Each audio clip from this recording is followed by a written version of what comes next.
ჩვენ საურსაში გავიარეთ 4 დღიანი კურსი, რომელიც ეხებოდა პიროვნების განვითარებას და თვითშეფასებას. ამ კურსის ფარგლებში მონაწილეებს შესაძლებლობა ჰქონდათ უფრო მეტი გაეგოთ საკუთარი თავის შესახებ, დაესვათ შეკითხვა საკუთარი თავისთვის, ვინ ვარ მე და ეპოვათ ამაზე პასუხები. ასევე შეესწავლოთ საკუთარი ემოციები, როგორც პოზიტიური, ასევე ნეგატიური, განდევნილი ემოციები საკუთარ თავში. და ესწავლოთ ემოციების რეგულაცია. ასევე შესაძლებლობა მიეცათ, რომ გაეგოთ რა არის სტრესი და როგორ შეიძლება სტრესის მართვა. ასევე ძალიან საინტერესო დისკუსიები, თამაშები, ენერგიზერები გამოვიყენეთ იმისათვის, რომ გაგვეგოთ, როგორ შეიძლება გამოვხატოთ ჩვენი ემოციები, ნებისმიერი ის ემოცია, რომელიც ჩვენში წარმოიქმნება ხოლმე.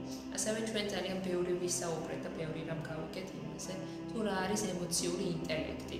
როგორ იზომება ის, როგორ შეიძლება გამოვიყენოთ. და ასევე საბოლოო დღეს ჩვენ ვიმუშავეთ კომუნიკაციის უნარჩვევებზე, სხვადასხვა სტრატეგიაზე, როგორ შეიძლება მოვუსმინოთ ადამიანს, შევუქმნათ ის არეალი, სადაც ის მიღებულია, მას უსმენენ, მას შეუძლია დაცულად იგრძნოს თავი და ისაუბროს.